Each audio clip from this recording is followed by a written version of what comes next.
So what do you do with a lowball offer? Should you simply reject it? It's going to be a waste of time. Maybe not. Let's chat about it and see what you can do with that lowball offer. You've put your home on the market, you've had a few showings, and then bam, you get an offer. The offer comes in. This should be an exciting time. It should be the fun part, but no, not this time. It's way below asking. It can be frustrating. It can be even a little bit insulting, but don't worry, we can handle this. Today, we're diving into this big one: how to handle a lowball offer like a pro. First things first is, what is a lowball offer? A lowball offer is an offer that is significantly below your asking price. Usually it's 10% or more. In some cases, I've seen as low as 20% or even 30% below your asking price. But here's the thing: not every lowball offer is a bad offer.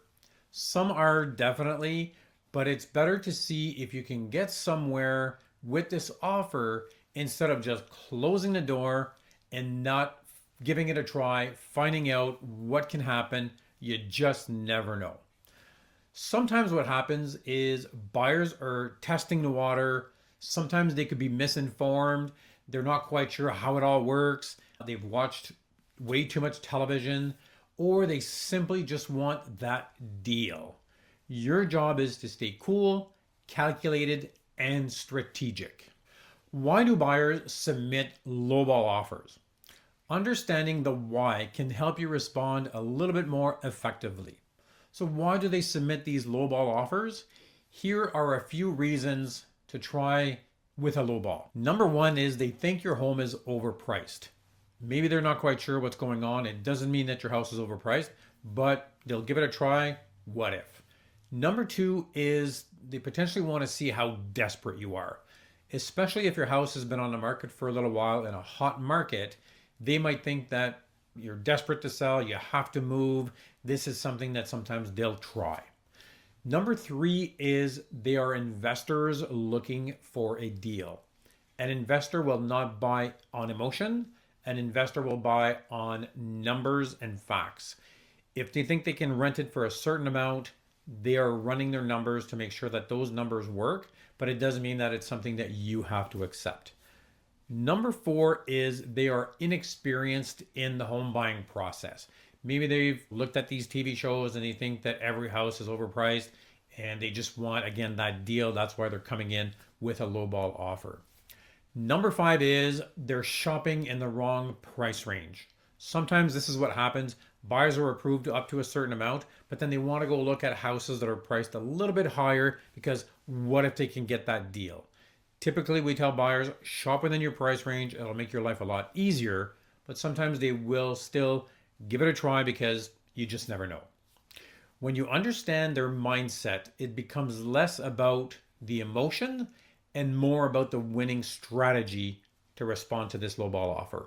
The other thing you have to do is stay calm and professional. The first rule of handling a lowball offer is don't take it personally. It is all about business, and we're trying to find common ground with these buyers. Your tone and response does matter. Even if the offer seems absolutely ridiculous, how you react can either kill the deal or keep the door open. You have an interested buyer here. Let's try to make it work. You just never know where we're going to end up. Take a moment, breathe, talk to your agent about the best way to respond to this offer. The next thing you want to do is evaluate the offer strategically. Let's look beyond just the price. Every offer has multiple components, and then you want to try to break that down to sort of see what can you do with this lowball offer. The first thing we normally look at is the price. Usually that's the first thing we look at because the price will sometimes determine where we are going to end up. The other thing we look at on the offer are conditions. They'll have probably financing, home inspection, all of the conditions. And then the other thing that's also very important is the closing date. The date that you give them the keys, you get the money, they get the keys, they move in. This is sometimes more important to the buyer, to the seller, So keep that in mind when you're looking at that offer. The other thing is the deposit. Are they coming in with a small deposit, a big deposit? If they come in with a big solid deposit, it means they are a serious pre-qualified buyer ready to make a move. These are all things that you are going to look at in the offer, not just the price. Maybe the price is low, but they're offering a quick close and no conditions whatsoever.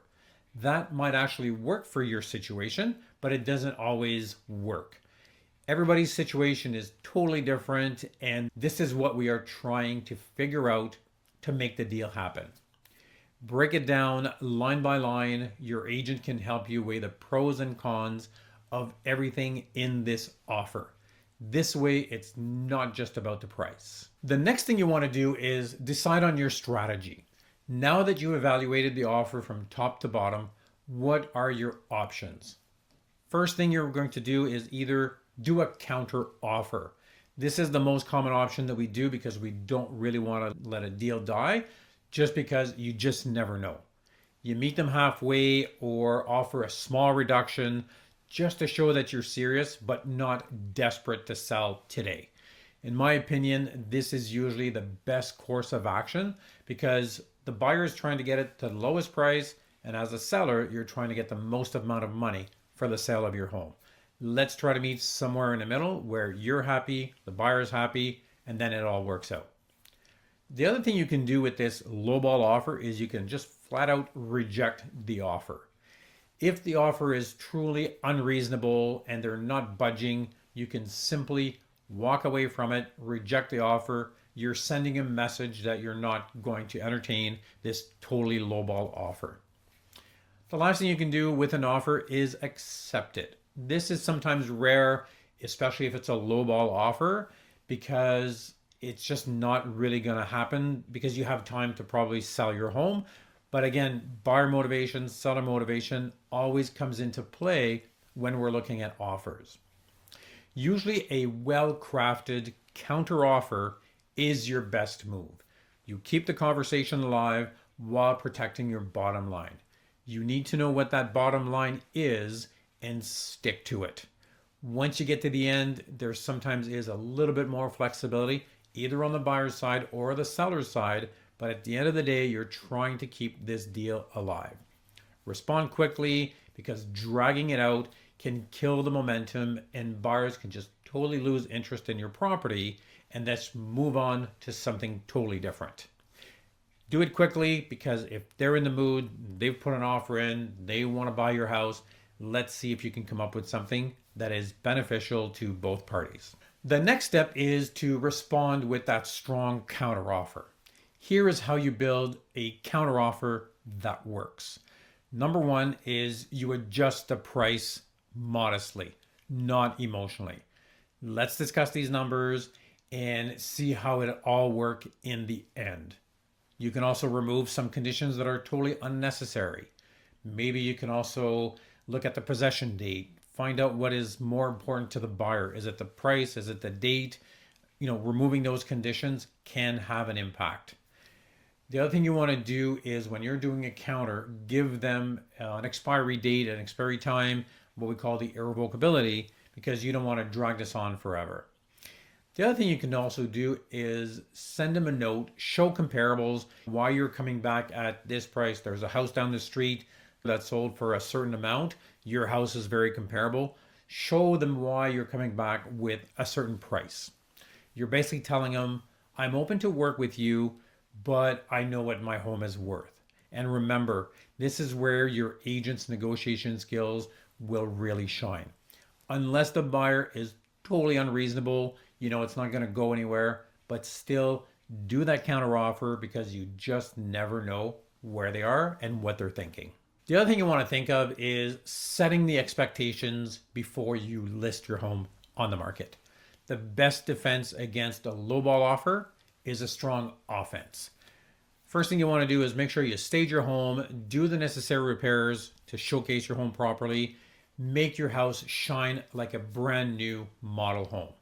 Sometimes it's also a good idea to get a pre-listing inspection that will address some of the issues that will be found at the actual inspection. Price it right from the start based on local comparables. When your home is priced right, it's priced correctly, and it shows well, you are going to be attracting serious buyers, not the bargain hunters. So next time a lowball offer comes in your inbox, don't panic, pivot. Just like Ross and Friends, stay calm, assess the details, and respond like a pro. You just never know where this offer is going to go.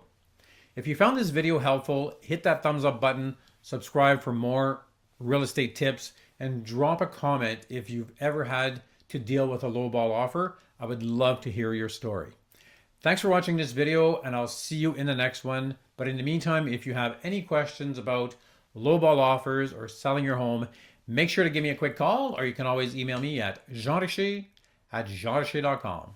Merci beaucoup et bonne journée.